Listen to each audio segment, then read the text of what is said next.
What's going on, guys? Jesse 504 here, bringing you LBT Semis vid.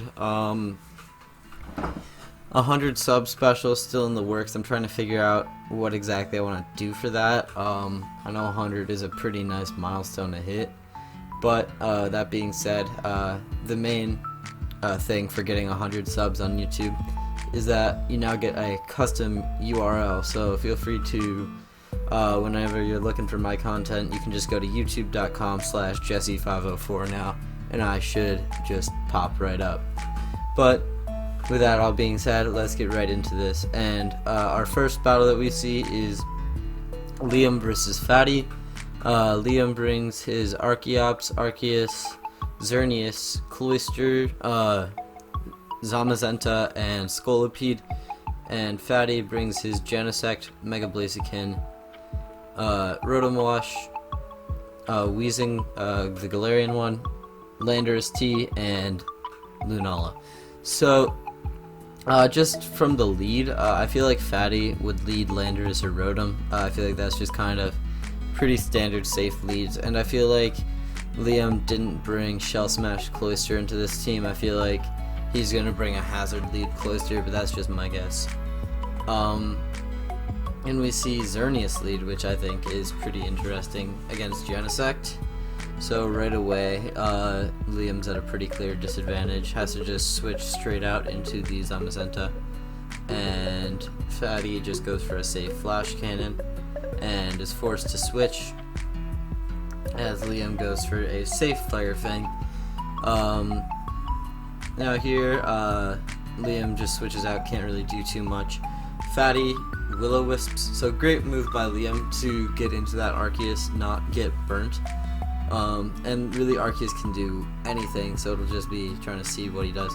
He goes for Cosmic Power. That is an interesting set to say the least, but I assume like Fatty just goes for a Light Screen. That's kind of interesting, but I'm not sure how Cosmic Power Arceus wins, but it can at least get incredibly bulky, obviously, with 120 in all of those defenses, and in... Ooh, Fatty goes for a Haze.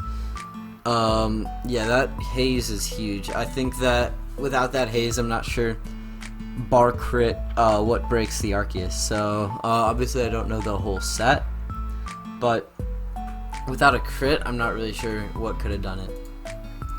He just switches into the Rotom now that the Cosmic Powers aren't up. Liam still gets one up though, and can get a second one up, or just goes for Toxic, revealing that this Arceus is potentially Toxic Stally. Only takes 25 from a Hydro, which is kind of insane. I'm pretty sure that's a defensive Rotom spread, but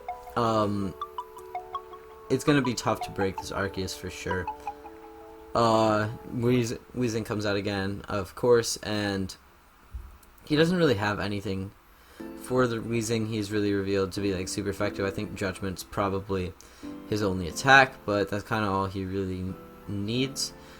Out comes the Lando, intimidating. Obviously EQ could do a chunk. Arceus shows that Judgment's its only attack, but that's kind of fine. You can Toxic Stall the rest and then use Judgment on Weezing and Genesect. And Lando doesn't do too much damage, but Rock Tomb's a great supporting move, slowing stuff down. And Fatty also reveals to have a Yachi Berry on there. Can get his rocks up. And now here, if I was Liam, I'd maybe see, yeah, Fatty's definitely going to switch out. I'd potentially go for that Fire Fang. And Liam just goes for the straight Ice Fang again. Arceus Fire, pretty standard self. Like, why would you not go into that? And now Rotom or Landorus are both invited in. Yep, Landorus. And Xerneas comes out on the Landorus, which I think is definitely not expected, but yeah, the Earthquake does just a ton of damage to the Xerneas. And then Genesect can come out and isn't really threatened that hard by Xerneas. Moonblast, though, actually did a shit ton. What the hell? That might be Specs damage, but, like, yeah, it just hits like a truck because of the Fairy Aura. But if Liam has Psychic Fangs, that'd be pretty nice to reveal right now, but it looks like he doesn't just based on the way that he switches out of this Weezing every time. And Fatty makes a great read into the Landorus, and then Zamazenta has to come out, and Landorus obviously can't do too much to this thing. Rock Tomb is great though, just to slow this thing down so the Geonosite can outspeed. But does Liam go for the Ice Fang? He does, and claims the first kill of this bout. And then Blaziken can come out now.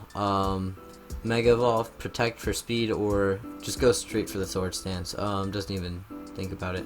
Close Combat, does a chunk. But, yeah, Blaziken at this point looks like it can bar really.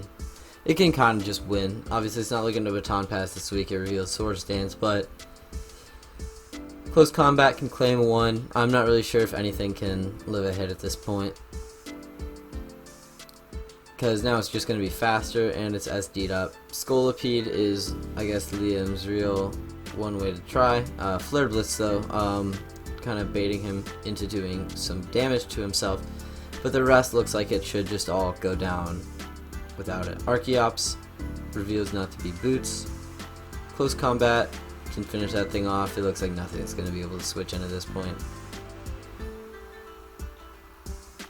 It looks like it's just a clean Blaziken sweep. Like, you can't even Shell Smash up with the Cloister. Goes for Protect, as Liam just reveals Surf. And it looks like, yeah, that I don't see anything being able to stop this Blaziken. Great bring on Fatty's part, just because the dual stabs was really all he needed. Out comes Arceus, gonna take a close combat. And like, even if Blaziken dies to Flare Blitz trying to kill Xerneas, it doesn't even matter. But I don't even think Xerneas is that high enough health to, yeah, because after Rocks, it should just be an easy kill, and Blaziken just goes straight through Liam's team. Yeah, that's a game. Blaziken really proving its worth, even though next season Speed Pass will be restricted as we move to allowing more Ubers that were banned this season. And so Speed Pass with those would obviously be broken. So Blaziken showing that it doesn't need to just be a passer in order to be viable. Heading over into our next battle, we see Luke and Sir Kill. Luke bringing his pretty standard team, which is the OU in Ubers, and then Sir Kill bringing his Mega Scizor, Ditto, Miltank, Marshadow, Mew, and Eternatus. None of them really have a pure dedicated lead. Actually, Luke on his team doesn't bring Dracovish, which is very surprising. I feel like that's the most Luke-mon there is. But, no Dracovish, and in its place we have Kartana, Darmanitan, Mega Bayonet, Ferrothorn, Necrozma, and Dragapult. So, Luke, I think, just can lead G-Darm. There's nothing that really punishes that, other than, like, Scarf Marshadow. Nothing really punishes a G-Darm lead, and Sir Kill, I think Miltank is his best bet. He leads Scizor, which is also a great way to punish, but out comes the Necrozma, and you can't stay on a Necrozma, that'd be way too risky, but he does, and he can almost kill the Scizor, which is great for Luke. But out comes the Ferrothorn, and Sir Kill goes to the Mew. So Sir Kill on his Scizor often likes to have Roost, so that damage is not permanent, as Mew goes for the taunt, but Luke actually goes for a knockoff, so he isn't even affected by that. And looks like Sir Kill's going for sort of Spike Stack Mew this week, but out comes the Bayonet, it Mega Evolves, and Shadow Sneaks into the normal type. Rocks are up, and yeah, this is kind of a downhill thing for Luke, because I don't think he brought Defog Kartana. So these hazards are kind of up to stay, and that really punishes G-Darm, which likes to come in and out a lot. And really the only way that he's recovering is if Ferrothorn is packing Leech Seed. Which it is, and Scizor just dies though. So getting rid of one threat early, I guess, is nice, but looking at Luke's team, it wasn't even that bad. And then out comes the Eternatus into the Dragapult, Flamethrower, and Circle has to switch out, and Luke just drops a Draco on that Mew. At this point, he can U-turn out, but I don't know if he's choiced or he just decides he wants to claim that Mew. So Luke is up currently 4-0, or 4-6, but I think that this is actually leaning towards Circle. Just look at all this chip that every one of his mons has to take when they come in. I feel like that's way too good for Circle right now. I feel like there's no way. Out comes the Miltank on a knockoff, getting rid, or that thing's item was already gone, never mind, but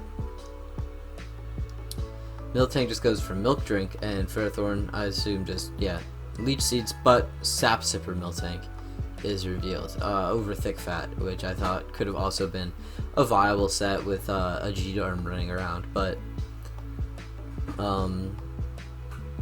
Miltank can safely just pretty much take out the Ferrothorn.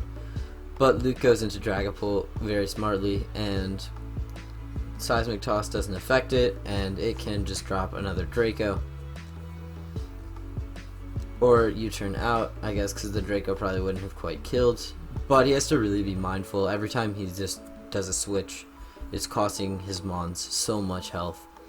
And so, with the Marshadow and the Eternatus still in the back, like, there goes Luke's first. I feel like that's just going to start a chain of events, as Miltank sure is almost down, but sure, that G-Darm just had to take 37% when it came in, only to U-turn and take another 37% before it comes in again. Dragapult we see take a shit ton, and then Ditto can come in and take it.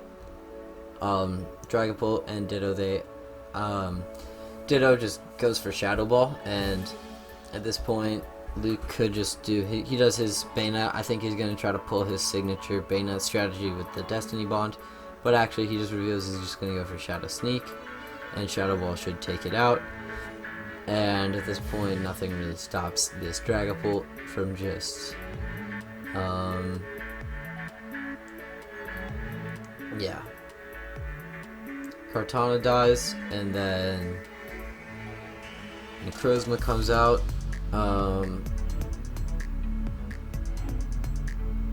Necrozma dies, and then last but not least is the G-Darm, which should die, giving Circle his entry into the finals. So I think our finalists were very well deserved this season, but not really too much else to say other than, like, Circle traded Mons away for hazards in the early game, which he identified. Luke didn't have quite the best removal, so having just those hazards up, they did their job. Yeah. So good luck to both of the finalists. 100 sub video coming soon once I figure out what exactly I want to do. But congratulations, and until next time, Jesse504 out.